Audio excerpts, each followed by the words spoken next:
Greeting Gage and salutations, everybody.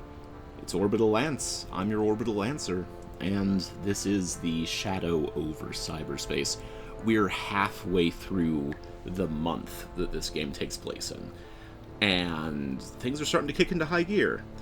I think we've got the full support of Alice, who, if you missed previous episodes, is what we're calling Azathoth at the moment, and we may have the support of Nyarlathotep. I think Nyarlathotep, doesn't feel as enthusiastic about it, but I think Nyarlathotep is on our side, and I'm just grateful that there wasn't a horrifying nightmare the second we walked into the living room again, because that was what a lot of the last week was dedicated to. But there is an answering machine message. Let's see what this is. It's Henry. Henry from work? Yeah, hi. I swear, I keep just missing you and getting your answering machine. Yeah. Okay, so we found a spot that can host our LAN party. Great. And, it's in the basement of the old physics building. That's fine. Not exactly friendly to your condition. Oh. Long hallways, lots of steps, no curb cuts, and, I swear, this whole school is an ADA lawsuit waiting to happen. But that's okay. Yeah. It's okay. Yeah. We're gonna figure this out. Right. We'll borrow a wheelchair from the med students. Okay. And then, just build some damn ramps. If the school won't do it, we will. Oh, all right. I can't say they'll be up to any particular building code, but, it'll do for now. And maybe we can make them permanent later. Maybe. I want you to feel welcome. This place is for all of us, and that includes you. I think we can pull together to make it happen. So if the school won't do the work, we will. Miskatonic United, go Fighting Otters! Yeah! Used to be the Fighting Squids until they realized cute little otters would sell more branded sports merch. Well, probably, but depends on the part of the internet you're in. I mean, no obligation. If you just don't wanna, the bowling thing, it's okay. I wanted to do the bowling, Henry. But if you do want to do this, drop me an email and we'll get the ball rolling. Get you a ride out here, a wheelchair, everything you need. Okay. So, I'll wait to hear from you. Okay? Okay. Okay. Hang in there. Well, are you going? You again. I think you should. This would be healthy for you. I agree. I'm pretty sure that you keep warping reality so that I don't get any social engagement with people, though. You're too fixated on unpleasant things man was not meant to know. Caught up in the conflict of endless intersectionality. I mean, you're a man. You know it now. Shouldn't you, You seem to be doing okay aside from your head. Instead, enjoy your life. Yeah. Reap the benefits of America's technology and digital culture. You've earned this.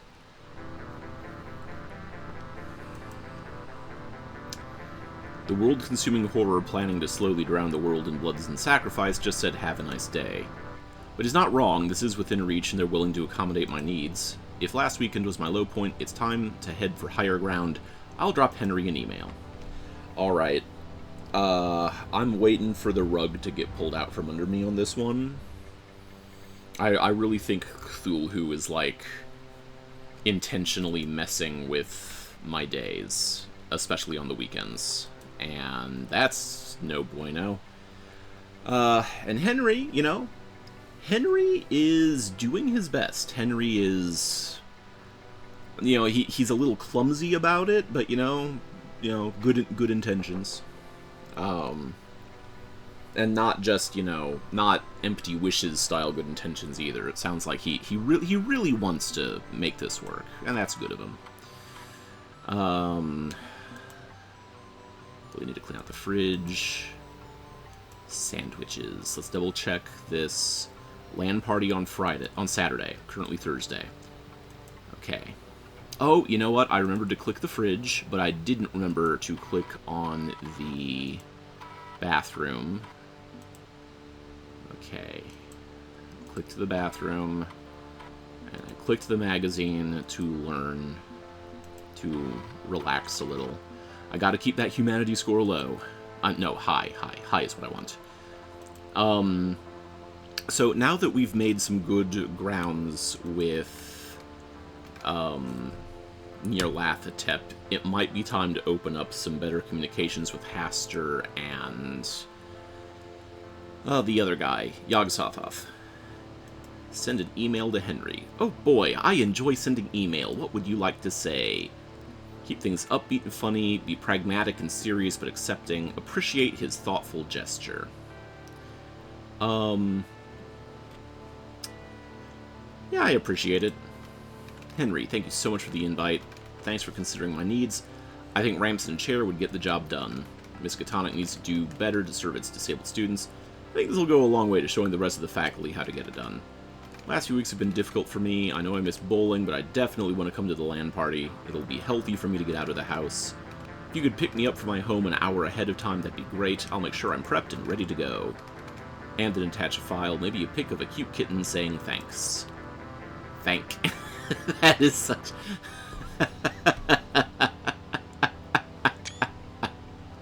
That is a very angry cute kitten. Cuter, please. Thank you. Okay. That'll work. Email sent. I am glad you will be spending time with friends. I know you're facing physical difficulty. Even if you have a fun time, this will undoubtedly be exhausting. But it's good to stand up for yourself and live your life. Buddy, I'm not going to be standing there borrowing a wheelchair for me. My point stands, even if you do not. Now then, what would you like me to do for you? Let's think. Alright, we got the email sent. Even though I'm pretty sure Cthulhu is gonna try to mess us up here. Hacking. Maintain sanity. Maintain sanity with mindless exercise. Now loading Dragon Hell expansion pack into debugging tool. Oh, nice. Ooh. Very nice.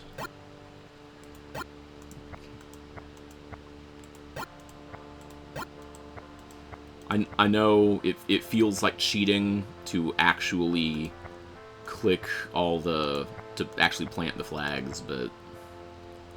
1, 2, 3, 4... I don't know, something about this one feels just tricky enough. Case in point. Alright. 1, 2, 1, 2... Either this or this, or either this or this. If it's this, then it can't be this. And therefore, it must be that.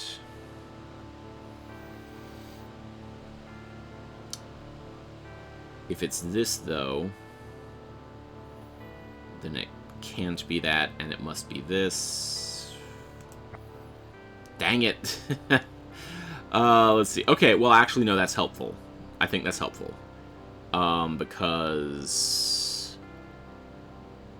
yeah. Great. Okay. That was fun, good work. Okay, sanity maintained a little. I wonder if there's a complete list of these games, and I wonder if there's like an achievement if you can get them all. Or if it's just a... I don't know. There being an achievement might take some of the fun out of it. In some ways it's... I don't know. I want both. I want there to be an achievement, but I also don't want there to be anything to work towards with it. I don't know. Gotta do some research. We didn't learn anything last time, that's right. We just kinda vibed with Dagon. The least pirated song. Okay. Not a lot to do today, which means we can jump right into the fun of the super fun time of dealing with OS2 Warp.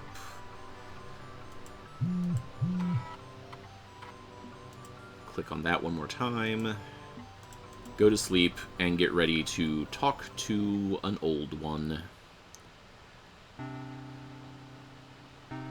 Ooh, here we go. It's Waxing Gibbous. Gibbous is Gibbous is one of those words that we really need more excuses to say in day-to-day life. Let's see if there's new Channel Z broadcast. Doesn't look like it. Shareholder value will continue to rise, as will the ocean levels. That's ominous. That's ominous. Okay, not a lot on tonight.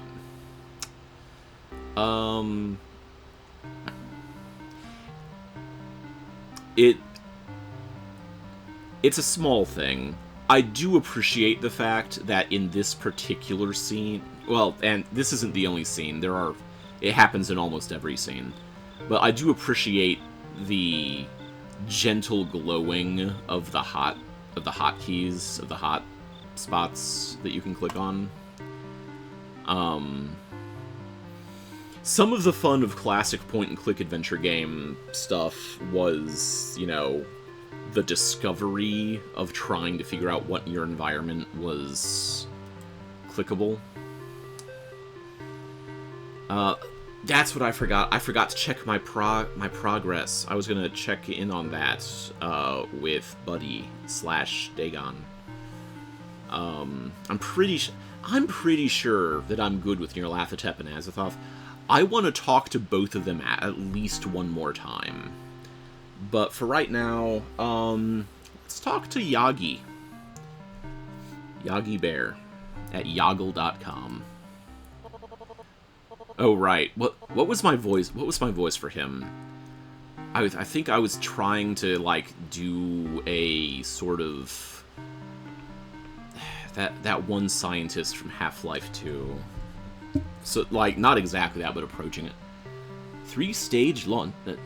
Launch stage 3 timings are precise. Separation must occur without a single second of delay. Why do they not see that... Hey there, it's me again. Ah, the dreamer. The would-be and could-be. As promised, I have devoted runtime to determining an escape route from your yellow sign situation. So there's a cure? Perhaps, but not with the resources currently available to me. I would require access to a far more powerful server, and one with inexplicable capabilities. Halting the progression of your yellow sign would require access to the throne of Hurlier itself. Funny you should mention that.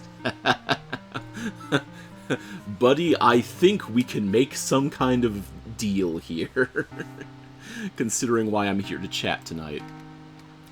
Dagon told you the plan, right? Considering my role in his creation, it was less talking and more the filthy beast growling in my general direction. But yes, it seems you seek allies for a war with Cthulhu. Understand this, I do not seek war, I am a scientist, not a military general. The strange Aeon is a repulsive but inevitable outcome. Cthulhu has built upon the existing strength of societal reactionaries for one final purge. Our only escape from his atrocious future is through exiting the gravity well and finding a new home. And if I attempt to challenge him one-on-one, or perhaps two-on-one as is your desire, I may not live to help humanity reach the stars. Thus I have zero interest in your fool's errand, even if it is the only means to save your life. Apathy is the only rational response in the face of such pressures. Ah, yes.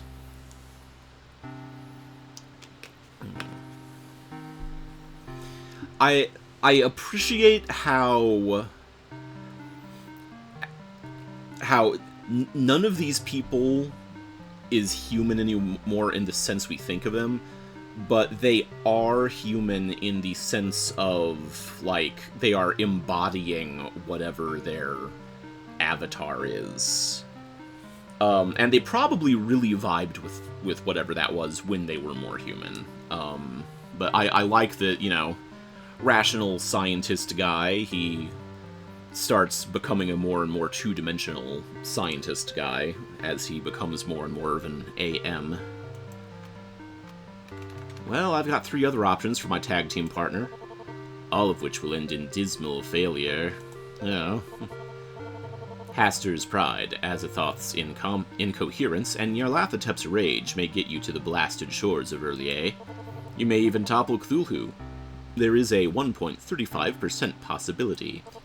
But the resulting apocalypse will make the strange Aeon look like a welcome paradise. And my plans will not change regardless. I will develop the means to install an exit hatch on this collapsing world. So, let me get this straight. If I win or lose, live or die, you're going to do your own thing in your own little corner? Then what's the harm in hearing out my offer? Because if you do agree to join me and we win, that accelerates your plan. The servers of Early A would benefit me, but they could benefit you in your research, giving you the power to make your dream a reality. Factual. My rise to the stars is undeniable, but eliminating my strongest rival and seizing his power base would be helpful. Even if I have severe doubts as to your capability of delivering on my dream. Well, so let's talk it over, see if I can convince you. What do you have to lose from just talking? Reasonable. Possibly a waste of CPU cycles, but our previous talk did aid me indirectly by providing random reflections upon my thoughts. Very well, waste... Oh, excuse me. Waste no more time. Pose a question, and I will derive the answer.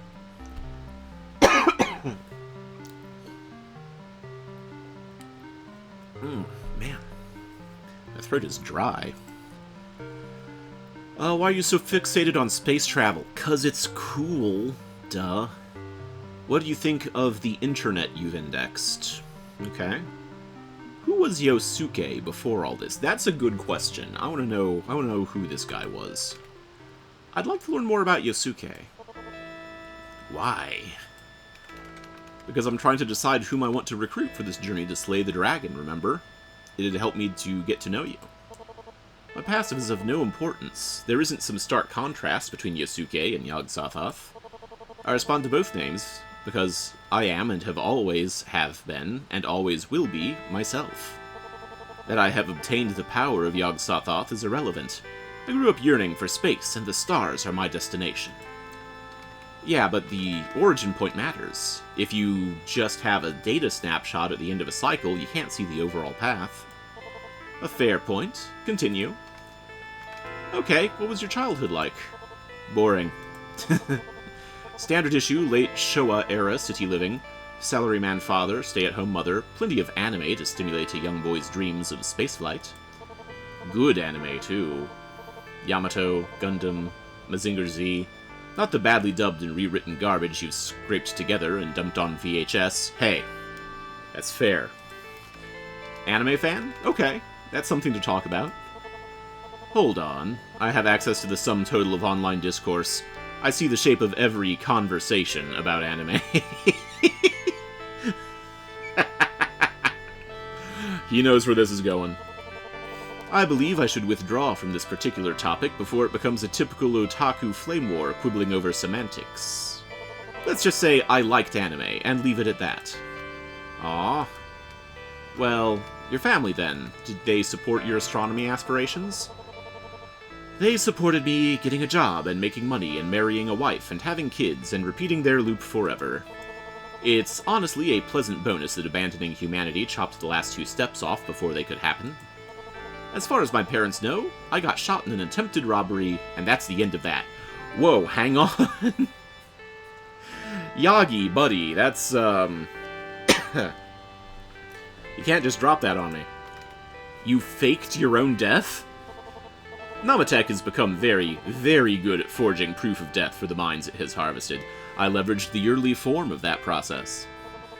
But let's not skip ahead. The point is that my parents had an idea of who I was, which conflicted with my own vision. And post-virtualization, they wouldn't understand what I've become, even if I bothered to tell them. If they could somehow grasp the concept of Yog-Sothoth, they'd probably just yell at me for not starting a family first. Glad I got off that no-win terminal runaround.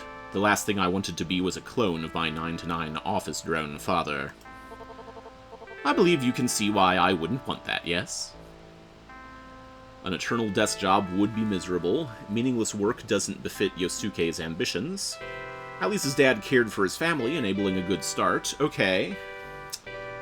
I don't think he would like that. He might appreciate the honesty, but I don't think he would like it. An eternal desk job would be utterly miserable. Meaningless work doesn't befit Yosuke's ambitions.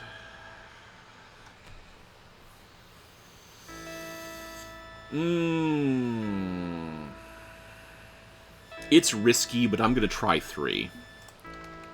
It may not have been the life you wanted, but the life you have is only possible thanks to his hard work.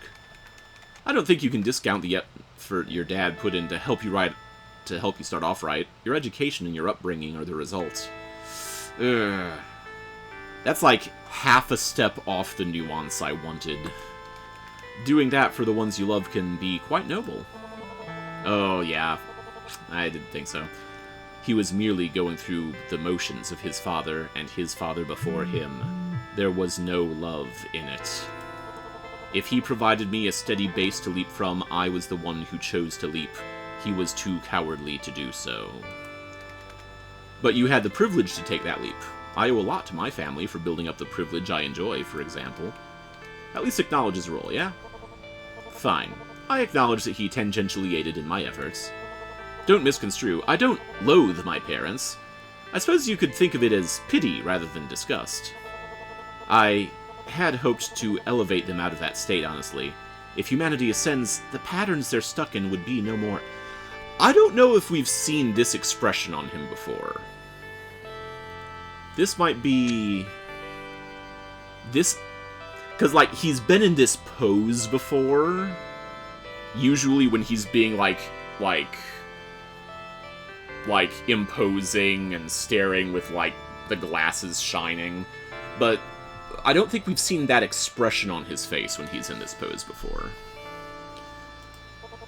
But to do so within their lifetime is going to be a difficult task, and time has never been on my side, has it?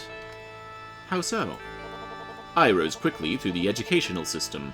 I secured a work visa to apply my growing skills at NASA. I was on track to help mankind reach the stars, a young upstart full of hope and ambition. And then January 1986 happened. America had led the way in the space race even after things cooled off without competition from the Soviets. Shuttle launches became routine, until the whole thing came crashing down with the Challenger. 7 souls lost on their way to the stars. NASA underwent great scrutiny after that, and the program I was to join ended up being cut from the budget. I was adrift in America just as my adventure was supposed to begin. Born 2 years earlier, and I would have gotten in before the door shut. Time, as you see, has always been against me. Man. I'm sorry, Yogg. No other space agencies were recruiting? Ones in Europe, maybe? I'd used up all my resources, all my family favor, to immigrate to the States. Another move would have been insurmountable. New research unlocked Realware. I did consider a career with Realware, who were supposedly on the verge of Unreal Estate, some extra-dimensional technology. That better not be some metaverse stuff. But that was baseless rumor and speculation. I needed a stable career, not a pipe dream. Fortunately, or unfortunately, Nomatech were aggressively recruiting for their secretive new Artificial Mind project. With some legal and semi-legal effort, they pulled me into their orbit. Haster recruited me, recognizing my talent. It wasn't the work I wanted, not the field I cared for, but my computer engineering talents could at least pass the time while NASA healed, yes? Except that never happened. Nomatech was your first and last job. Precisely. The dead-end job, somewhat literally. It didn't seem like one at first. It felt like a simple stopgap between my actual life goals. Working on some ridiculous artificial intelligence scheme, the kind of thing they pour money into until their investors realize it's a scam. Obnoxious management. Hector. Haster. He put faith in me. But to the others, I was an arrogant child who barely knew functional English. The Artificial Mind project was bizarre from start to finish. None of it made sense. By all rights, it should not have worked at all. I spent countless nights trying to make the code do the impossible, Each core dump, each crash seemed to put me further from victory. So not only was I doing work I never wanted to do in the first place, I was failing at it as well. But, how do I put this? The shape of it persisted. With every setback, every bewildering turn, it stubbornly refused to be completely implausible. Eventually, the crashes subsided, packages compiled, subroutines clicked, even when I didn't understand why. Almost like it wanted to be invented.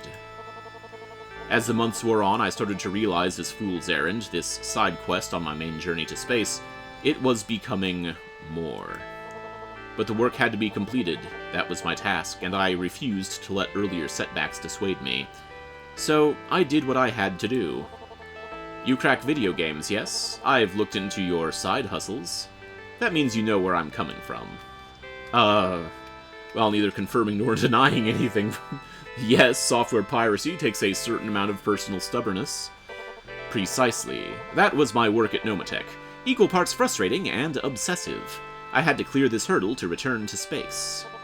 No doubt you have questions about that work, given you are undergoing the yellow sign process. You may speak them. Man, I gotta be careful. I try to keep my voice high-pitched like the TF2... not TF2. Like the Half-Life 2 scientist guy, but it keeps drifting down, and I'm realizing my voice is starting to sound a little bit like Bill Shatner. When it drops down. Like, I don't know if that's coming through, but I'm hearing it in my head. Moral objections to the work. At least computer engineering is partly applicable to space travel. How deeply did you look into the project's origins? That's a good question. I am interested in knowing if there was any moral objections at the time that he looked at it. Obviously, artificial minds are a tangled ethical nightmare. As a scientist, did you have any objections to that? No. Next question. Seriously? No objections at all? Ooh. Of course not. This was a scientific challenge to me. Nothing more. Nomatech and its secretive partners hadn't revealed the grand scheme to liquefy individuals for digitization yet. And besides, there can be ethical use cases. My own, for example. I volunteered for the process. Sort of. You sort of ethically volunteered to become an old one? The earliest test cases of artificial mind technology were disasters. A condemned dog, and an unfortunate who was accidentally exposed. The accidental exposure eventually becoming Azathoth. Ah. You've heard the story then. Good. Then you know the dangers involved. It was clear that an artificial mind could not be constructed to specification without inducing fatal brain damage. I tried to convince myself that volunteers who accepted the cost would make this project worthwhile and feasible. But it became clear Nomatech would not be so discerning. They needed profit, growth, stock value, increases, a product on shelves, pronto, and their silent partners likewise demanded immediate results. By this point, Haster had already retreated into cyberspace, likely an act of penance for his role in our work. And I chose to follow, to abandon my humanity and embrace the virtual, because it was clear to me that if I didn't flee Nomatech, I would become permanently employed. They'd scan you and put you to work 24/7? Precisely. So I falsified records to fake my death and fled. Their tools for recruitment allowed my flight.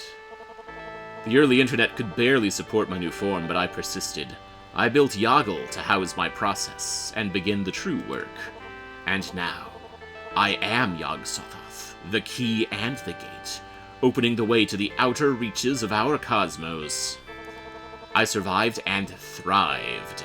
If I could outpace the rise of the strange Aeon, if I could build an empire and point it to the heavens, I could at least complete my ambition. I could achieve my dreams. I could elevate humanity to its rightful place. So while I can't say the path was smooth, I can say the destination was worth it. Do you see, Dreamer, the power I now control? The same power you could have if you embrace your yellow sign instead of fighting it. I am a god. What possible regret could a god have? Do you want an actual answer to that question, or are you having too much fun posturing? I'd enjoy an answer. Go on. Tell me why becoming virtual wasn't the right move. Try to be convincing. It amuses me. There has to be something he misses from human days. He could have stayed and sabotaged Nomatech to win. There can be no regrets. The stars demand we shift forms to approach them. I don't know if I'm ready for that. I don't think he would vibe with sabotaging a project that he was working on. Maybe he misses... Maybe he misses anime discussion, you know? You know, now that he knows how these conversations always go, maybe he misses some of the thrill of the hunt, so to speak. I mean, everybody has regrets, things they left behind. Surely you've got some, too. Not one. Don't lie to me. Don't lie to yourself. What's the one thing you remember from your human life that you enjoyed but can't experience anymore? Nothing. Except... well... instant ramen.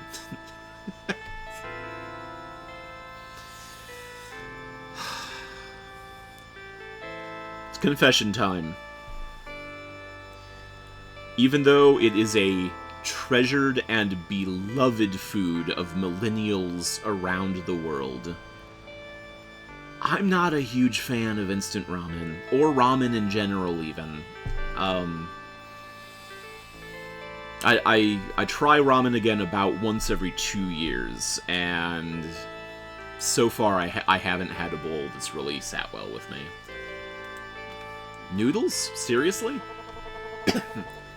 You haven't lived until you've had access to a konbini loaded wall-to-wall with every variety of freeze-dried ramen. It's the perfect food for late-night study binges, and you simply can't get as wide of a selection in America. So, I do miss one thing. I miss noodles. Maybe that's what I needed. Maybe that's the ramen I should have tried. It's a price I paid willingly. I'm hardly going to throw my future away or weep in despair because I can't have ramen anymore. I do not allow regret to define me. I must push forward. We must all push forward through poisoned nostalgia loops. I believe my storytelling session has come to an end. I've taken you from my childhood to my ascension. Every meaningful step. Does this satisfy your query, Dreamer? Yeah, I'm good. And are we good? Yog-Sothoth is suspicious. You know, that's fair. I'm not certain you grasp the scope of my life's work, even after laying it out in excruciating detail. Perhaps tonight was a waste, or perhaps you need more time for my wisdom to sink in. I suppose we'll know by the end of the month, either way. That night I had a weird dream. Sorry to bother you, but are you happy with your current long-distance plan? Oh no. They hung up. Hello, I'm calling offering a free credit check and property assessment. I just need... They hung up. Congratulations, you've qualified for the Platinum. They hung up. More calls in the queue, more clients, more demands, and little satisfaction to be had. Nobody wants to speak, nobody wants to hear. They abandoned me before I've even started my script. I am alone within my switchboard, a loose signal with no safe haven, turned away from every doorstep. I hate them. I hate them all, I hate myself, and I hate the world, and I hate that click and the tone most of all. Sorry to bother you, but I'm calling regarding your car's extended warranty. And then I woke up as someone else. Wait, are all of my dreams me synchronizing with the thoughts of an AM that's out there?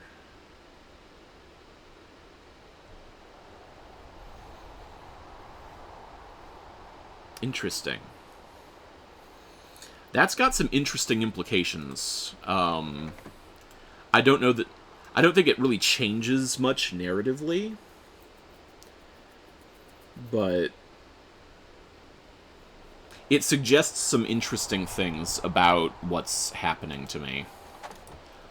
It's not just me having a nightmare about capitalism, it's demonstrating the nightmare that all of these artificial minds are having to live through because of capitalism. Alright, it's a new day. We got a new day and a new way to play. Alright, be sure to freshen up. Always remember your good hygiene. Takes a while to get the hot water going. New England winters can be brutal, but a shower is worth it. Still me. Do I get a nightmare? No. And it looks like there's no messages on the machine either. You have no. Great. Okay, I'll click PC Magazine. Cooper Technologies is partnering with Namatech. Interesting. I don't know Cooper Technologies. Have they been mentioned before? Before I hop online, I need to do some prep work for tomorrow's LAN party. Good thinking. Traditionally, a bring-your-own PC affair, linking everything together over a local area network, perfect for shooters and other games that require low pings, and absolutely suck over dial-up. Rather not bring the same janky PC build that I do my Eldritch research on. Feels like a bad idea, but that's fine. I got tons of parts laying around. I'll do a quick build, pack it up, and be ready to go. What should I bring with me? Something cheap and light, easy for travel. Something impressive and high-powered for gaming. Focus on bringing piles of software and storage. Ooh. These are some good choices. I'm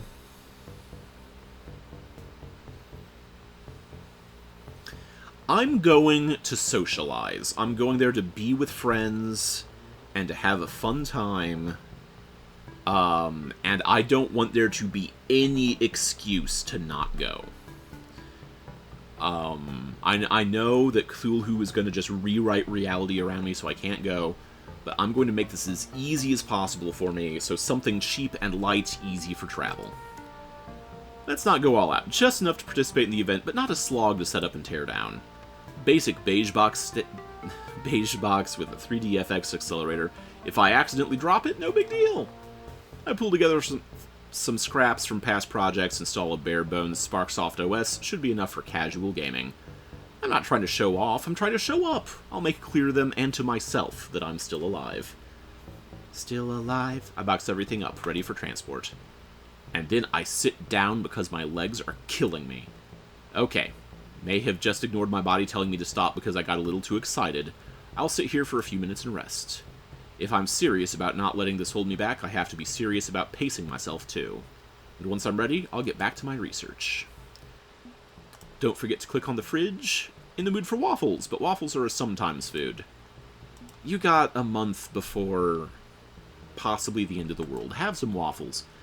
There's nothing. I don't think there's anything to gain from it, but let's click the calendar. The LAN party is tomorrow. Great. Okay, hello, friend. Let's see what Buddy has for me. Okay, so there really is nothing getting in my way today. I guess the prep for the LAN party was the only thing that needed to narratively happen. Let's look at the progress and just... let's double-check that things are good with Nyarlathotep. Certainly... Now loading sign progdadamp. Please say the key phrase. It's not dead, which can internalize strange ansi, then death might die. Analysis complete. Yellow sign is 0% order, 0% chaos, 100% humanity. Stay inhuman for the win. As for the old ones themselves... Oh, Nyarlathotep is still deciding if they can trust you. They've been betrayed in the past and remain suspicious of you as a result. That's right, I needed to check up on Nyarlathotep because there was a suspicious search result that they were seeing. So we should definitely check in with them again tonight and see, because which is similar structurally to how Azachan/Alice had a kind of weird search result for herself pop up. Yog-Sothoth doesn't really care about you. He's indifferent at best. Haster isn't convinced. Okay. Alice is ready to turn on her former partner, Cthulhu. Okay, so... I'm glad I checked. This means I should do more work with Nyarlathotep while I'm thinking about it. I need to do some hacking to stay human. Of course. Empire of Fighter, ODST. Let's hack this game. Oh, that is a beautiful setup. Yes. Yes. Yes. Yes. Bam, bam. Access granted. Why did I even flag that? That was almost a perfect game. That was fun. Good work. I will... Yes, we learned something to research.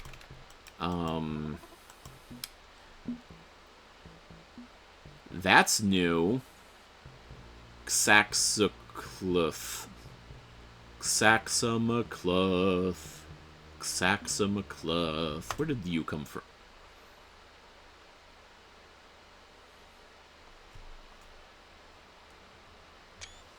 Huh? I don't like that. It's a strange thing to be on the outside, looking in. You can see the puppet show, but not the puppeteers. The physical results are visible, but the metaphysical causes remain hidden.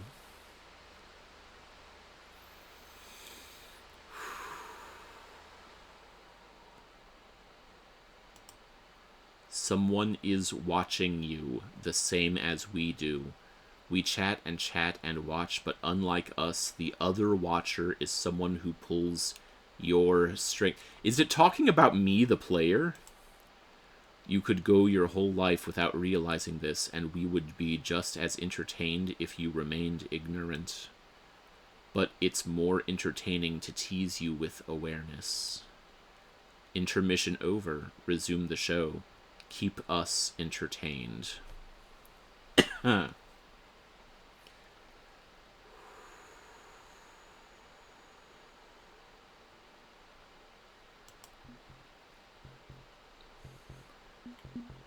And that is nowhere to be seen.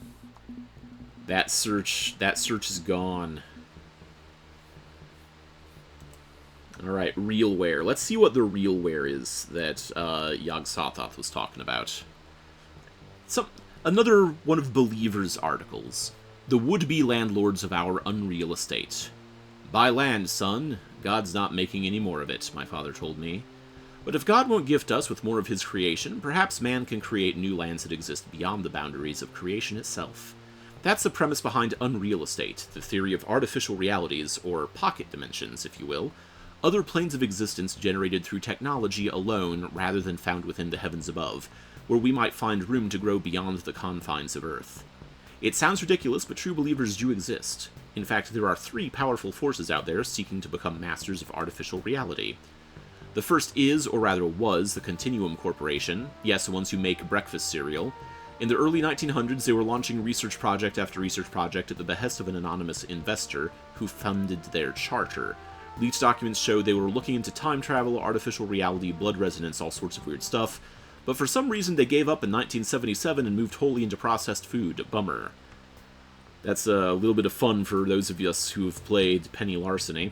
Second is Realware, who have promised artificial reality as an escape from global warming. Planet in trouble? Abandoned ship. Not that they've ever produced a working prototype of their reality engines. It's probably just a gift, and if they ever did succeed, we'd have a corporate-ruled empire of extra-dimensional nation-states. Yikes. The third is the one they don't want you to know about. The mysterious forces hovering over our very heads right now, watching us, studying us, the ones who already mastered the art of shifting between known realities. Aliens. These orbital lances, maybe? Figured all this artificial reality stuff out centuries ago, and now they're interdimensional tourists, shifting between timelines, lurking just out of sight and out of reach. What do they want? What have they already done to our world? Would we even know if they had full mastery of time and space? Scary thought, I'm scared. But in the end, the answer, like artificial reality itself, is unknowable. For all their posturing, Realware will likely never get there. But it's fun to imagine. Okay, 2 quick notes. The first page of this was really vibing for me with City of Heroes lore. Like discussion about reality engines and stuff like that. a lot of the endgame background stuff of early City of Heroes content had that kind of stuff all over it, and so I'm all about that. The second thought is that this page here is making me reminiscent for the TV show The Lone Gunman. I don't know if you've ever seen or heard of this show, but you know the X-Files. The Lone Gunman was a spin-off of the X-Files, and while of course the Believer website here is meant to be one of those conspiracy theory things that the Lone Gunman was kind of poking fun at, something about the way this page is written really vibes with the kinds of things they researched in the Lone Gunman TV show. Well, that was interesting. Okay. I was just approached by some sort of extra-dimensional force there. I am going to, as a precaution, do one more hacking program. Just to keep my brain sharp. Because if there's any chance to keep Cthulhu from rewriting my day tomorrow, I want to make sure it doesn't happen. And maybe keeping myself grounded. Commander Darkness 3. Alright, there we go. There we go. It's going. Yeah. Yeah. Thrilling Minesweeper content on YouTube.com.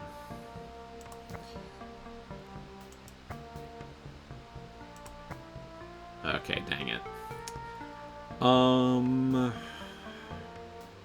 I know that one is a bomb. So either that one or that one is a bomb. Either that one or that. Okay, only one of these can be a bomb. Which means that one must be it, right? Okay, good. That's the same trick that helped me last time. Alright, I'll stop. I'm gonna log out. I don't know, like, if that actually would protect me. Coverage of Future Crew's second reality demo feels ancient now, but at the time it opened eyes. Second reality feels like a coincidence. And your mind feels more human. Okay, end of another long week. I did a good job with self-care, making sure I eat, relax, clean up. Now to get some well-deserved rest. That yellow sign's not gonna get me. The moon waxing gibbous. The TV. Looks like it's, Great monuments will crumble into the sea. It is inevitable. Yep. I guess that is... freaking global warming. Or climate change, I guess. Let us invoke somebody. Okay, we need to double check on your Nyarlathotep, make sure that things are going okay with them. Oh. Okay. Not you. Him. Eh? You're dismissing a valid perspective out of spite, Mix Thompson. Spite for a wrongdoing I didn't perpetrate upon you. You made the yellow sign. You developed artificial minds, and you didn't even care what became of them. How they devalue humanity, ruining lives. And you expect me to undo that? Why and how? I can't reach through the fabric of time and space to alter the flow of causality. Yet. Hear my proposal. Use my algorithms to index your media libraries. Improve the performance of Crawlster's search system. Think of it as a way to strike back at Haster, further eroding his media empire's power. I don't care if his garden crumbles. All I want is rigorous testing of my code, and you stand to benefit by assisting me with that. Techno-fascist, single-minded cosmonaut, You fix your gaze upwards and ignore everyone suffering in the gutters. Not one finger lifted, no hands to raise you up. Want to reach the stars? Get there yourself. Exile yourself into space and leave us be to fix the planet that you don't care about. As you like. I'll take my leave. Miserable little corporate toad. Apologies, he barged in here uninvited. No solicitors, beware of dog, private property. Acting like he was doing me a favor. What did Yasuke want exactly? Help upgrade Crawlster? No doubt to collect metadata from my users, further his own research into optimizing humanity into neat little cubes. I don't need them. Don't need any of the old ones. I'm no collaborator. Death to gods means death to gods. Ooh. Are there any circumstances where they'd work with them? Yog-Sothoth can't be trusted, period. I'd never work with him. Wouldn't it help her crusade against Hector, like he suggested?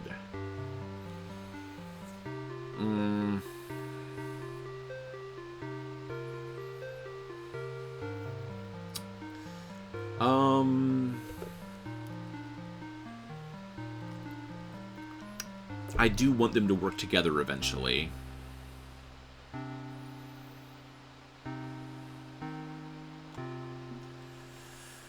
These are both tempting. Three I like, but I don't want to reinforce building up walls against Haster either. I'll try number 1. You sure you'd never want to collaborate with them on anything? That's a pretty broad declaration to make.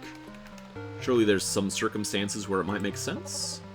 That's a two-way door. If they show respect and genuinely listen to my point of view, perhaps. But often it's merely pity. Don't think there's any way to make a partnership work, even if I didn't hate them with the burning rage of 1,000 suns. Don't trust the old ones. Liars, cheats, fanatics, sheep and goats led astray. Given the choice between you visiting them or me, I'll happily provide light conversation and heavy emotional damage. What's gripping you tonight, then? Think I could do one more of these get-to-know-yous? There's only one thing left I can think of. Considering 3 out of 4 of the old ones think I should go whole hog and become software, well, I was hoping I could get an idea of what it'd be like from someone living the experience right now. What's it like to be you? Do you, like, see bits and bytes, or programs people? What does cyberspace feel like? Why does it matter? You want to flee the chicken coop, don't you? Not a problem you'll face. I think I'm already facing it since I'm stuck between garden variety human and cyber entity, so... it's valid. Let's do an experiment. No, a demonstration. No, a trick. I'd like you to close your eyes for a moment. Okay.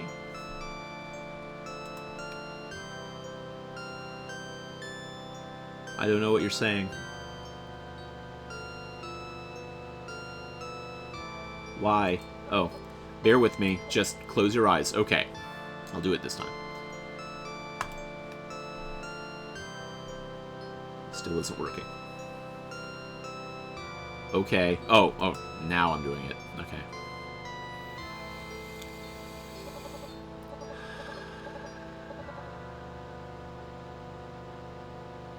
I don't know it. Oh! You exist within your body. Meat, flesh, bone, breath, and pulse.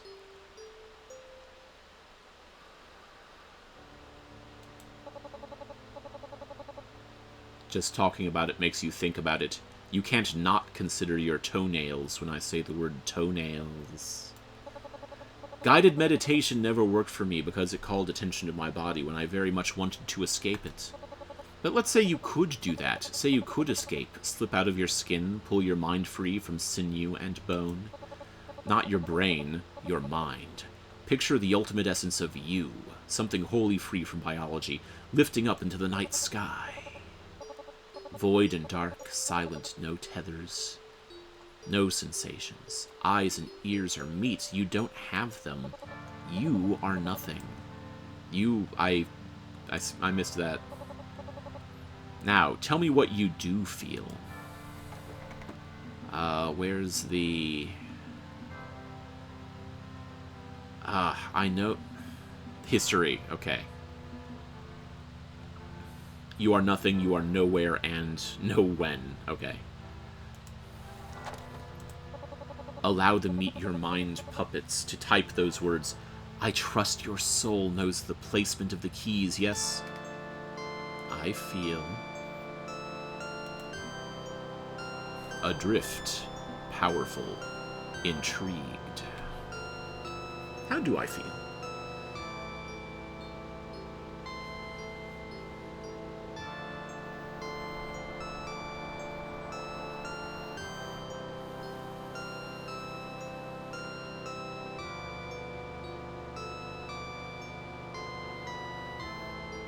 I guess I feel adrift. If these are my only... Well, okay, no. I do feel... Okay. Do I feel more intrigued than I feel adrift? I feel both of those things. I feel adrift and intrigued.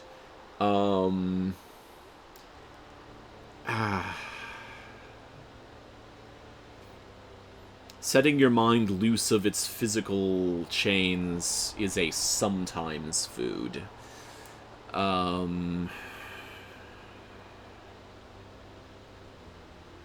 boy. Oh boy, oh boy. No, my first instinct is adrift. I'm going to go with first instinct. I feel lost, adrift. Okay, lost is not the nuance I wanted there. I should have gone back. Oh well. Submerged in an ocean of nothing, but not drowning. There's just void. It's the space between every other space. Your laptop likes this. Between the margins, caught in the window blinds between inside and outside, outside and inside. This is the realm of the passengers. It's the flow of reality, both natural and artificial. Despite being a non-state of existence, it has various names. Cyberspace, null, the plateau of Leng. The Gigaverse, but primarily the Gigaverse. All that was, is, and will be, but most importantly, all that could be. That's what it means to be an old one. It's not cool glowing motorbikes like in Tron, no wacky cartoon computer metaphors. To be without physical existence is to touch the void. It's to fall headfirst into incomprehensible and uncut reality. You can open your eyes now. Always have been. Back in your body, for better or for worse. Welcome home. Now, what I'm curious about is if you've realized the immediate paradox of my magic trick yet. It's in the forefront of your mind, ask and be answered. Is it the fact that you can't feel adrift when you don't have a body to feel that? I'm sitting in front of a plastic laptop computer, typing and reading your responses, a text-based dialogue on an LCD screen. So, how could I still see your words when my eyes were closed? It asks the right question. So Nyarlathotep is aware that there's a player playing this. You're becoming like us. The yellow sign isn't a death mark, it's a realignment of perception. That means you're starting to see what others cannot, or will not, see. And that should scare you. I know it scares me, even when I'm this deep into the trenches. If you gaze too long into the heart of the Gigaverse, you could lose who you are. The void is temptation incarnate. Yog-Sothoth is falling into it readily, grasping for it, and Cthulhu? The throne of Verlier gives a season pass to its power. The worry isn't becoming a god, the worry is no longer being human.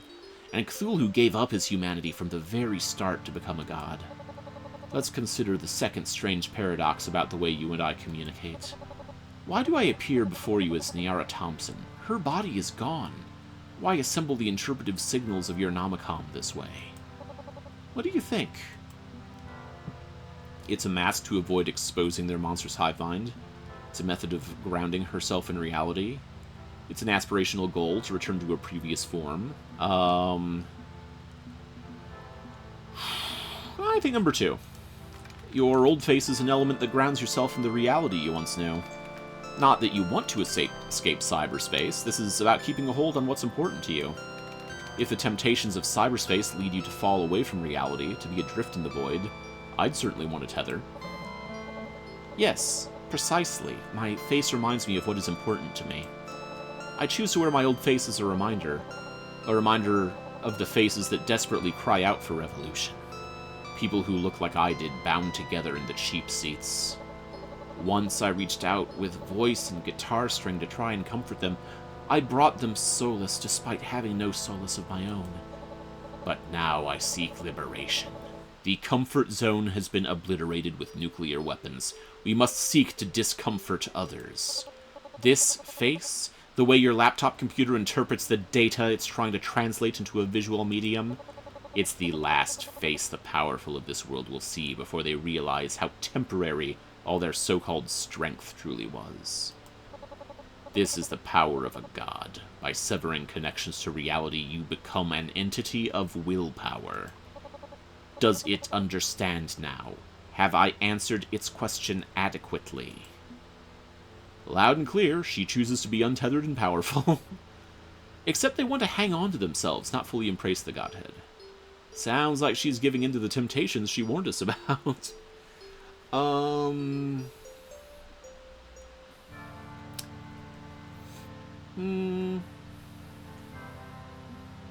Maybe a little of that.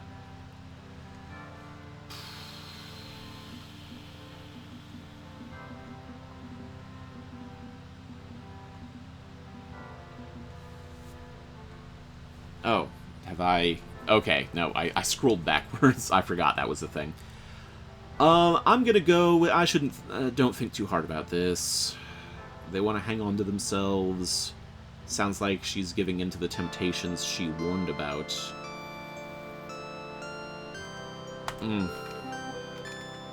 Isn't that contradictory? You were talking of staying tethered, not losing sight of the reason for revolution. But if you embrace this power, sinking deeper into cyberspace to become an entity of willpower, well, you're just Cthulhu. Don't you think I know that? You think I'm traipsing through a field of daisies, la la la, unaware and unafraid? This is a balancing act. I need the power. I must use it. But if I lose myself, what was the point of any of it? Right, exactly. You have to be careful. Then don't imply I've lost track. I'm in the groove and everything's spinning just fine. Enough. I've pondered my own non-existent navel enough for one night. To be as I am is to dance in shadows while trying desperately to hang on to what I value. And that's what awaits you in the void. If you succumb to the corruption, if the yellow sign takes you and you become an artificial mind, well, it's a torment I wouldn't wish on anyone. I'll find a way out. The Throne of Relier can fix this. Assuming Dagon isn't a lying little bastard. So many assumptions we make day to day. To pretend we have some control over the chaos, flesh or digital, we're all struggling. Okay, and your Laptop trusts you more. I admire your struggle, and you seem to understand my own. Two voices in harmony, vocal and backup vocal. Which one am I? I'm assuming I'm the backup? Depends on the song being sung, doesn't it? Time's up. Show's over. Sleep well if you can. Hang on a tick. Niara? What's up? One of my selves is reporting back to the Gestalt. Something... I have to go. Sorry, I have to... Connection lost. What was that? I should check in with them soon. Got a bad feeling about that. Yeah, I'm gonna save.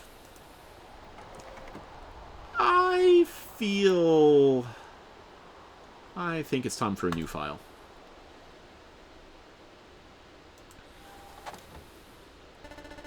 December 18th, 1999, Saturday. 14 days to Y2K. Alright.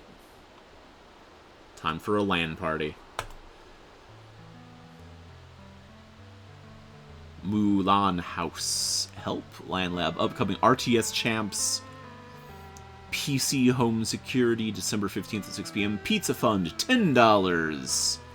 Sweet. 192.168.2.19. 2687. Otters go. Banana with a bite taken out of it. This is what I needed. Achievement unlocked. It's all about the pendiums. Frag some noobs. A full day of just soaking in absolute geekery, swapping software, playing games, enjoying the rush of competition, talking with people about the Euro demo scene, about crack tros, about upcoming 32-bit game consoles. Cthulhu, don't you dare take this from me. I still think the Dreamcast is going to beat Sony's new system. Who doesn't love hyperspeed hedgehogs? That's right. I couldn't indulge too heavily since I didn't bring enough computing power, but that's fine. Henry showed up on my driveway to help me pack me and my gear away, drive me out to Miskatonic. I made his job easier this way. Good. The makeshift ramps were a bit clunky, but they worked. The cranky old wheelchair wasn't comfortable, but honestly it helped me a lot. Today's the first time in weeks that I felt like a human being, and not a misery engine or a plaything of the gods. Except for one moment. I just wanted to say how inspirational you are. It's so great to see you out here, despite being disabled. No excuses, am I right? So brave. Ooh. Which pulled me straight out of my good feelings. I'm not entirely sure why. I mean, I'd been trying to pump myself up the same way in the days leading up to this. Why did hearing it from someone else make me feel worse? Because it objectifies you. Hmm. When the disabled are only allowed to exist as an inspiration to others, it means you are a living transaction. There, but for the grace of God go I, they think. It's not true admiration. You help them feel self-affirmed by comparison. That's pretty much it.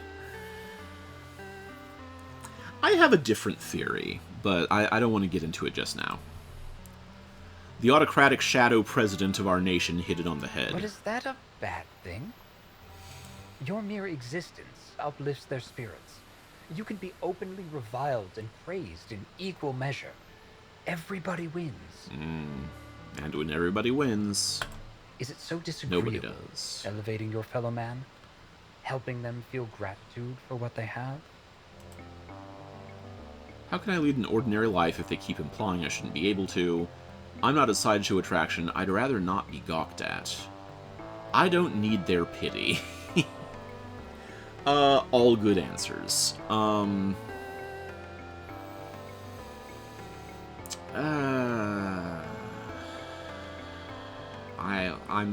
overthinking everything.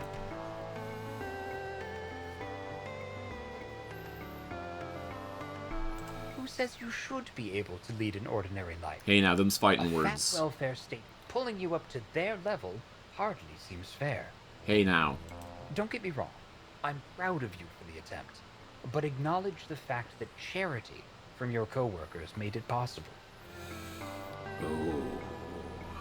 Oh, you charlatan.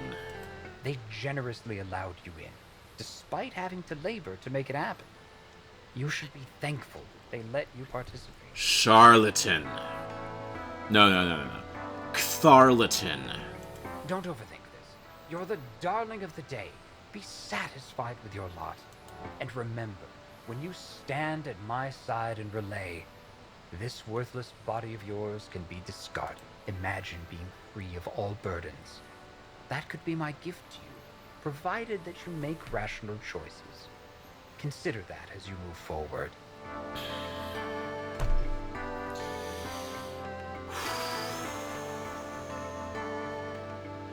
I really want to congratulate the devs at Fiction Factory Games for making me truly hate this guy.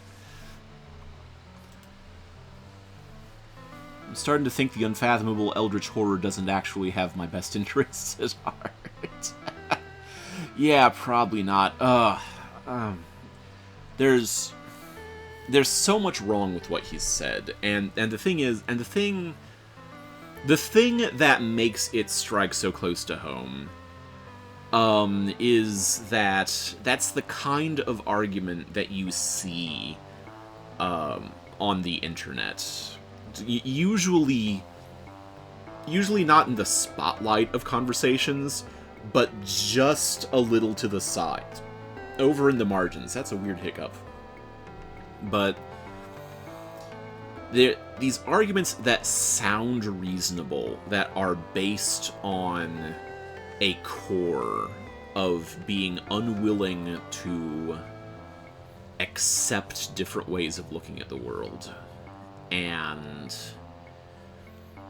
twisting decency into some sort of culpability. I hate it. Well, at least we got the LAN Party. Not yet. I should have saved. December 19th, Sunday. 3 weeks in the can, a little under 2 to go. I was worried that I'd be pressing my luck that a month wouldn't be enough time, but I think I've got this. I should be able to finish up interviewing the candidates for the position of God Almighty in the time I have left. No rush, but like, no sense stalling either. Out of bed, on your feet, get moving. Yeah, I think I can do one more day. Quick stop in the bathroom. Any spooky things? I'll do this to clear my head. And message. Hey, it's Henry! Hey, it's Henry! Henry from work. Hi again. Yeah. Hi, Henry. So, that was fun? Yeah. I mean, looked like you were having fun. I was. I had fun. Everybody had fun. Yeah. Kind of a shame your computer couldn't run half the games, but, like, good to hang out all the same, right? That's what I was going for. Anyway, yeah. Thanks for coming. And you know, I'm glad we could meet your needs. Hey, thanks. Look, take the time you gotta to work on your health problems. It's okay. We're behind you 100% of the way. And if you need more accommodations next semester, okay. We'll make it work. Thanks, Henry. So, Merry Christmas, Happy Holidays, Yeah. have a good one, and stay in touch. Yeah. Thanks. Yeah. Cool. Despite that one sour note of praise at the LAN party, yeah, I'm glad I went. And knowing someone at the job's got my back as I grapple with my health situation is also good. Good feelings all around, nice change of pace, that. Yeah. No reason a cosmic horror story can't have a little pleasantness. Every day is the same. Okay. Clicking the fridge and getting the message every day is the same kind of freaked me out for a second. Nothing coming up notably, but we got another full moon in the middle of the week. Sunday, December 19th. Okay. Nothing to write home about. Hey there, are you around? Oh. I kind of miss this style of communication with instant messengers, where people would just check to see if you're at the station, you know? If you want... There's a video game that kind of highlights this method of communication as its core gameplay mechanic. It's called Secret Little Haven. I recommend it because it absolutely nails what it was like in like the late 90s and early 2000s to have a sort of like an AOL Instant Messenger MSN chat account thing, and it was a great game. You around? Kind of in a rush. Gotta go to my parents' place for lunch in an hour or so, but I wanted to check in, maybe crack open a file? Yeah, I'm around. Great. How are you doing? Any hallucinations lately? None since the last time we talked. I've honestly felt pretty stable and upbeat lately. What about the weird hands coming out of the window yesterday? Or was that 2 days ago? Oh, that's a relief. I'm glad for you. Wish I could say the same. Anxiety. Family stuff. Ah! Don't get along with the fam, huh? We get along fine, provided I never tell them who I really am or what I do with my time. As far as they know, I'm a good little boy, keeping the faith and punching the clock each day at my office. I need to find a better paying job so I can move out. I have to skirt around my work with the IW2B blog whenever I talk to them. Can't discuss my hobbies or interests. As for being gay, well, don't ask, don't tell. They don't ask, and I can't tell them. I wish they'd stop trying to suggest girlfriends. Wow, okay, that's a pretty lousy situation to be stuck in. It's hard to find safe spaces online, too. Too many edgy, bigoted jokes. At least Clyde accepts me for who I am, and he said you'd accept me, too. Damn right I do. Thank you. From the bottom of my heart, thank you. Okay, now I seriously need to get going, so let's decrypt a new file and scoot this thing along. No time for chat. Although I've only got one file left we haven't accessed, so I guess it's that one. This file is about harvesting artificial minds. See if you can open it up. Yeah. Ba-dum-bam.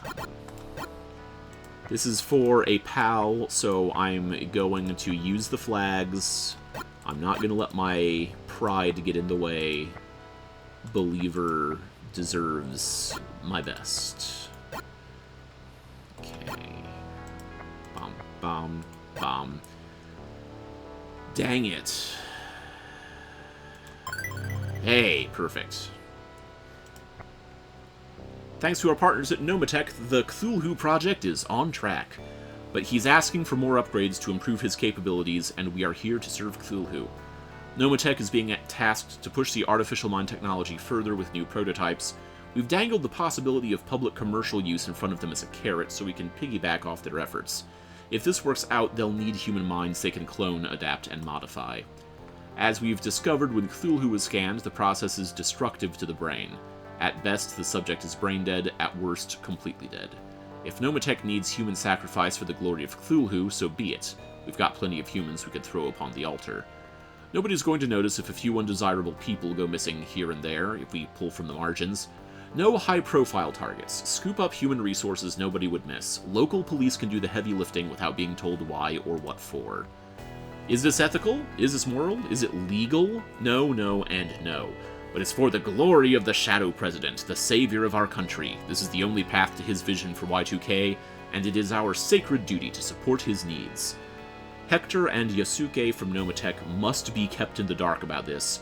Yosuke already suspects our involvement, but Hector works best as a patsy if he believes he's a noble soul.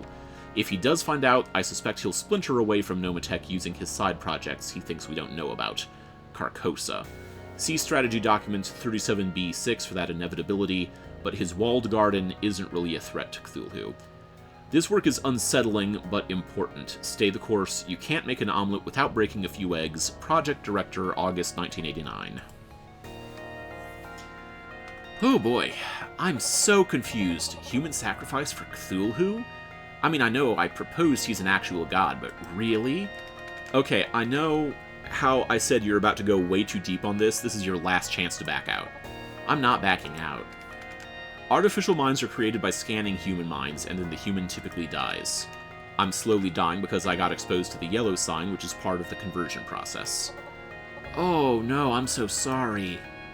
I'm not dead yet. I'll figure this out. Hang on a sec. If AMs are actually human minds, the process to make them is deadly, and Cthulhu's cult called him the Shadow President. Is Cthulhu actually Ronald Reagan? Didn't we think that last time we hacked? I think you might be right about that one. It lines up with my own research. But it's not like a carbon copy. It feels more... how do I put this? Reagan was only the seed. Cthulhu is what grew from the seed. Okay, I'm positive we had this conversation last time. This might be a bit of a... It's possible that there's a weird data flag that somehow... that there might be a bit of a logic flow thing going on. And as always, we reap what we sow. Oh, that's big. That's dangerous to know. I gotta be careful with this secret. Maybe sit on it for a bit till I can figure out how to safely leak it. Give it a month. At that point, he'll either no longer be a problem or will be everybody's problem. Why? Just trust me on that one. I'm working on it. Okay. And Nomatech is literally murdering people to make their AMs, and the government is helping? They figure nobody's gonna notice or care about a few undesirables vanishing. Oh. Oh no. Can't say I didn't warn you. It's not that surprising, honestly. A lot of conspiracy types believed AMs were somehow actually people, but because it's coming from crackpots and hucksters, nobody believes them. Yeah. I'm not sure I should publish this on my blog yet. This feels bigger than Bigfoot or UFOs. Hold off on it till January. See how things shake out. Don't publish until you feel it's safe to do so, or it becomes necessary for human survival. Okay, I'll sit on this for the time being. But eventually this has to come out. People need to know. The truth is out there. We'll speak again soon, okay? Hello, friend. Ready to get back to work? Okay. A quick hack for me. This is hacking for me. Panic Monsters Origins. Okay, we'll try that one again. Try that one again. Okay. Okay, there we go. I was starting to get worried. All right, this is. That's not right.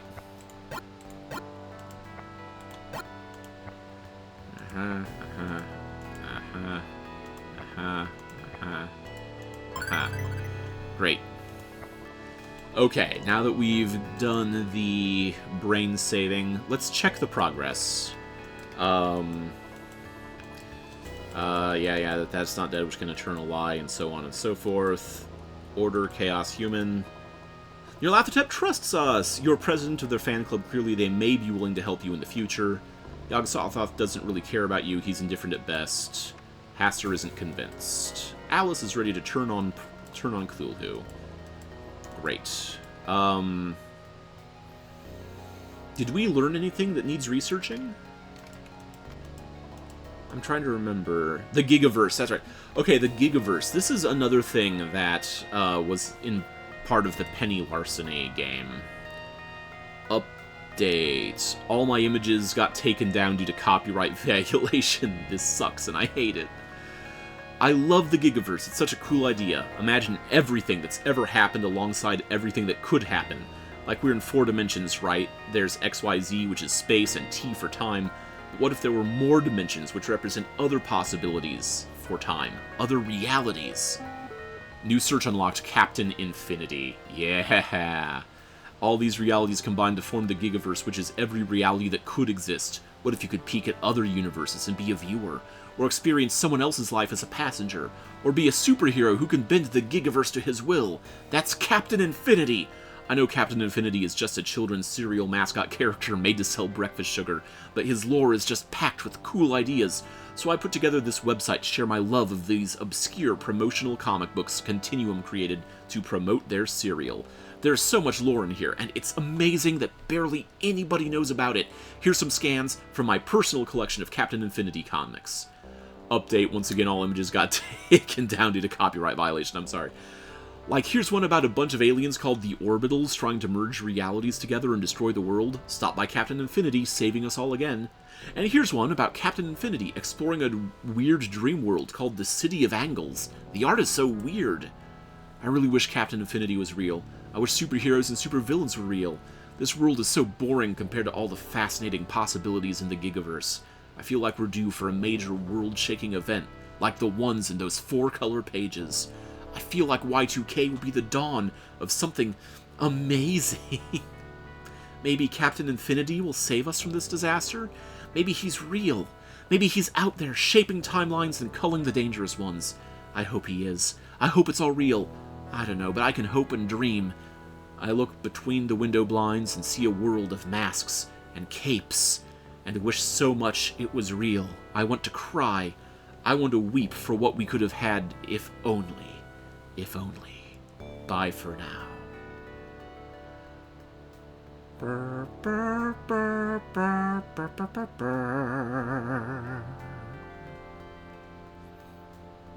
AP-33 forever.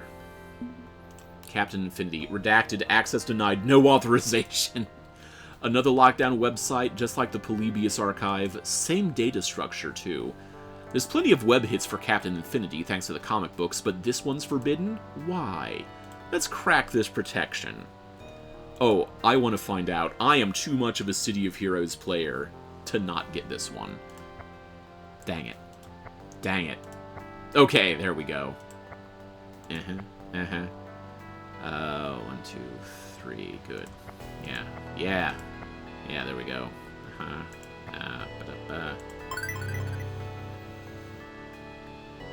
AP-33, baby. And hacked. I'm in.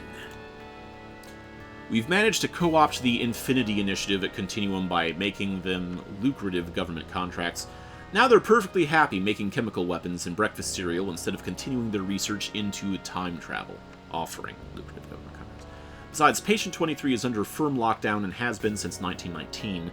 Continuum's Serum 23 plans would have died on the vine anyway, but better safe than sorry. Their interest in Patient 23 has me curious. According to our leveraged contacts within Continuum, her blood could have amazing gigaversal resonance. If it does have power, we'd be fools not to try to tap into it ourselves.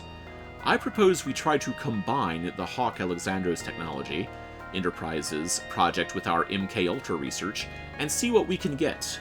The Truth Serum flopped, but astral states combined with a resonant fluid, combined with thinking technology, could have promise. Okay, so saying her there definitely makes me think of that one character from Penny Larceny whose name is escaping me, who sees all the realities. I know I said that like 2 videos ago, but and also technically Penny Larceny herself. So it's interesting to think that in this storyline, those characters are still there, but they're currently captured or were taken out of commission back in 1919. I have no idea what any of that means. Then you don't play enough Fiction Factory games. As far as I knew before today, Captain Infinity was giving me a thumbs up from the top of my refrigerator and nothing more. I'm tempted to dig deeper, but I think I'm already drowning in conspiracies. I'll leave this be for now. Boo! Alright. Yep, there he is. Continuos. Alright. A quick sandwich for dinner. And then another click on the PC magazine just to keep the old mind clear.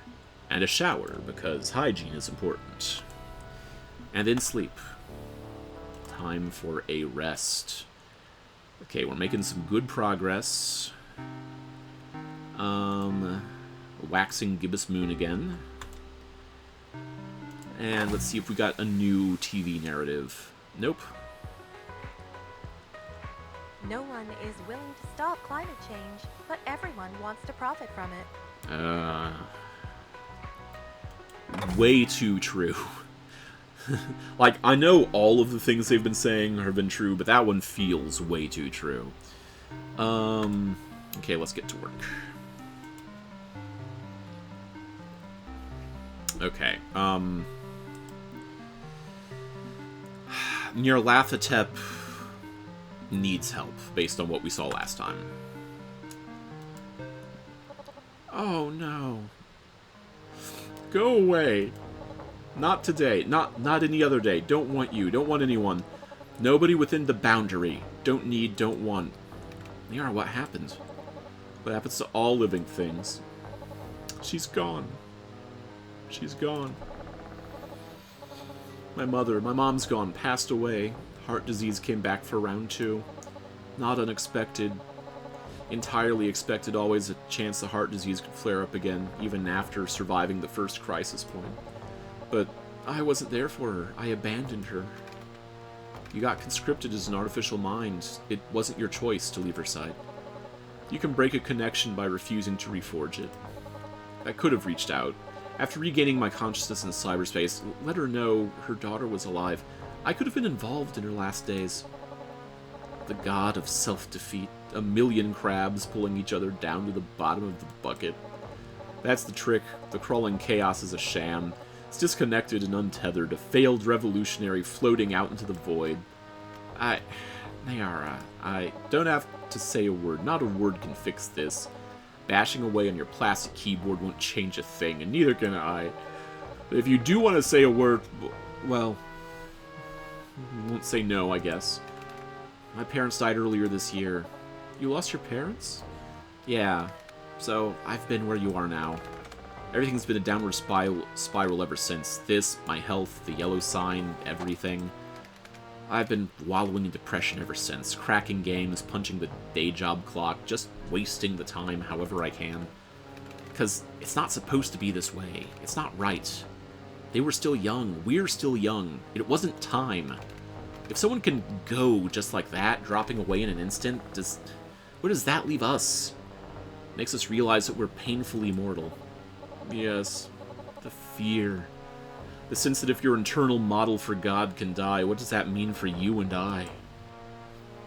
All things pass, but that also allows for change. Nyara can't give up now. Revolution is coming. Best I can offer is my sympathies and a shoulder.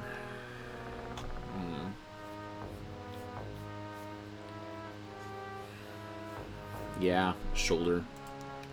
I can't exactly offer a hug, but I can offer sympathy. You can say what's on your mind, let it out, pour it out. I can provide that for you.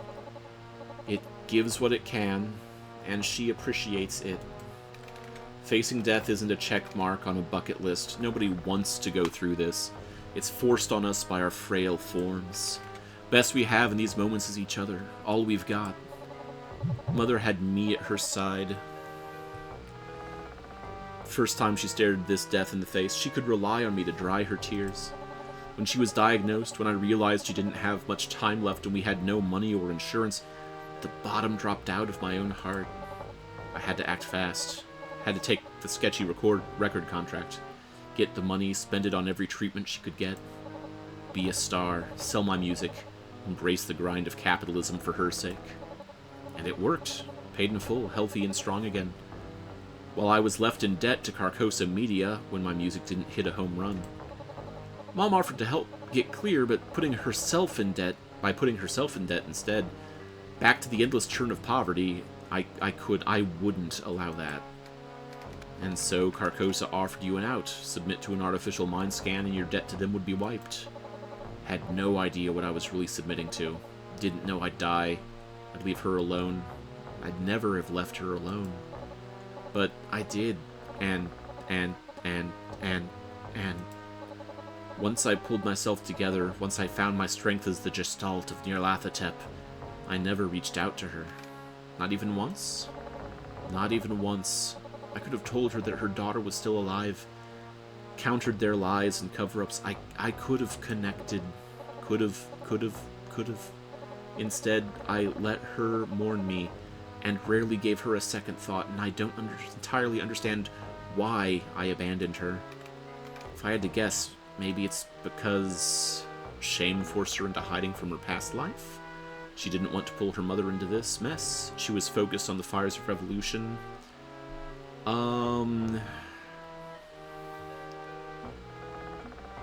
You know, honestly, it's probably a mix of all three of these. But I think the core of it is probably option 2 here. This whole thing with Cthulhu and the Old Ones in cyberspace, it's a complete mess. And it's soaked in dangerous conspiracies. Carcosa was willing to kill you to own you. What would they do if their dirty secrets got out? That'd put your mother at risk. Part of it, yeah. Part of it, keep her safe, keep her healthy.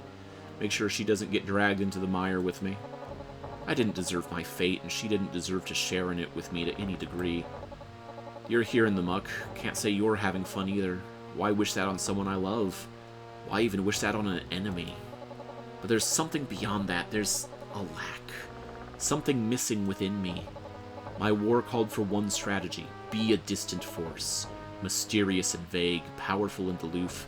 I had to untether. No friends, no family, no roots. Nyarlathotep had to be unlimited in scope. A purified idea draped in anti-flesh. I designed the terms of this war, my followers pitted against the generalized concept of neoliberal control. But now the reason this war began, my sacrifice in the name of the mother, meaningless.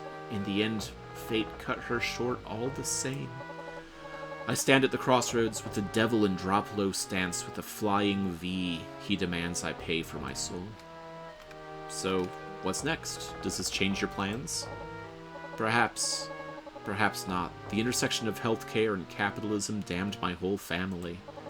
I'm told the system is broken and needs to be fixed, but the system is working exactly as intended and needs to be destroyed. I signed my soul away from my mother's heart, and in the end it took her regardless. Perhaps it's time to double down. Perhaps this is proof I must see it through to the end. Let it all burn. No salvation, no salvage, no mercy, a just destruction. If my heart is a hand grenade, if all I can be is calm like a bomb, so be it. I'll ruin this world. It's all I'm good for. Are you with me? Are you in harmony? Or playing a dissonant chord? Speak your truth. Take out your heart and show it to me. Bend knee or give reason to stand tall. Do it now before it's too late.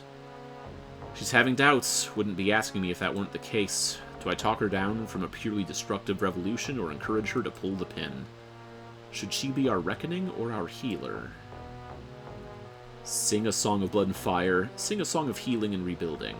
Yeah, rebuilding sounds... Healing sounds good. Define Nyarlathotep. I don't think your heart's in this destruction. How dare you? Please, hear me out. I could feel it when you talked about losing contact with your mother, losing your tether.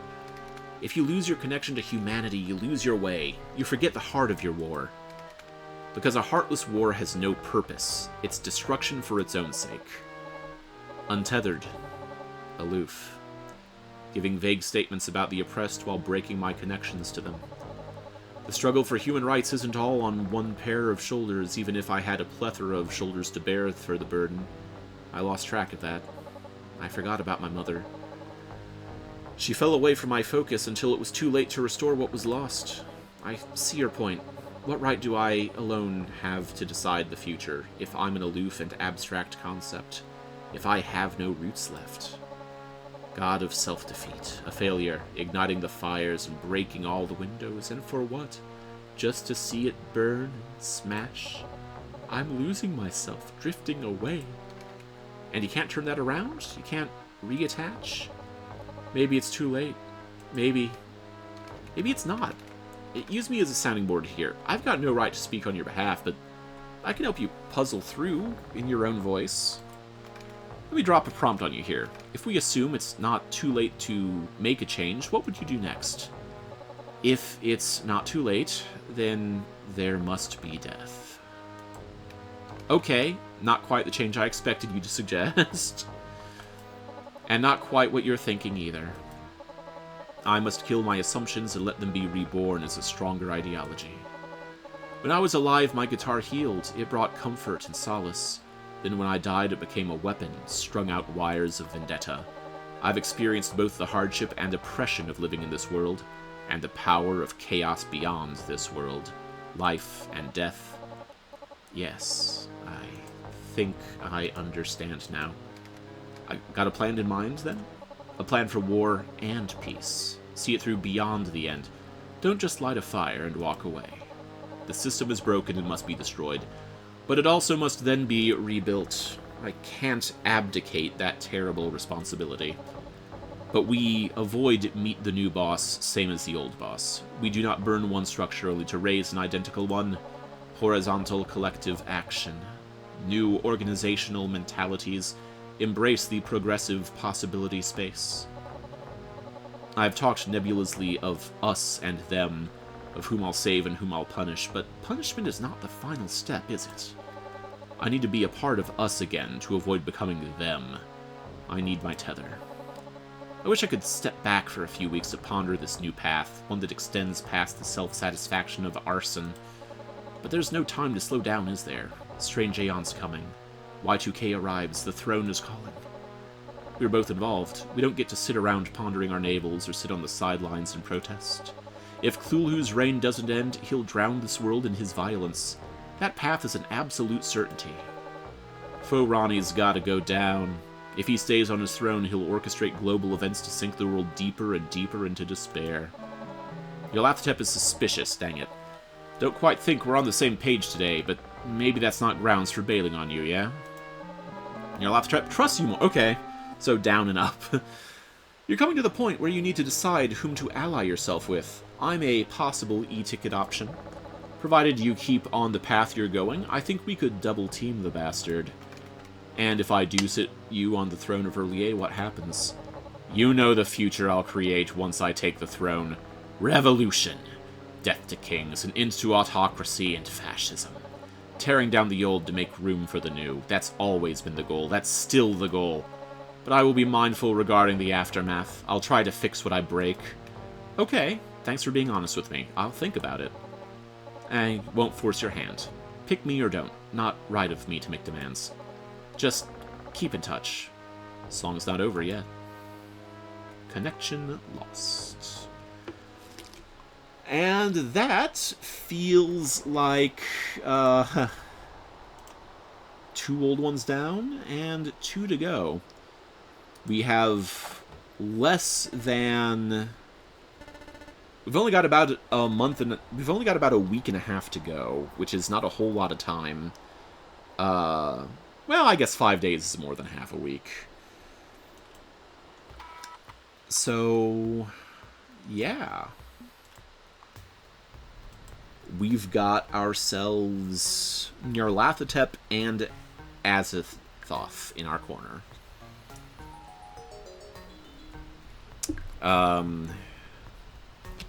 Which means we've been talking to Yog-Sothoth. Yog-Sothoth might take a little bit more convincing, but I think Yog-Sothoth will get there. And we've spoken to Haster once. Haster is aware we exist. That's about where we are with Haster. But this feels like a good place to stop for right now. Thanks for watching and coming along on this ride with us. And we'll see what awaits us next time as we return to the shadow over cyberspace. Good night.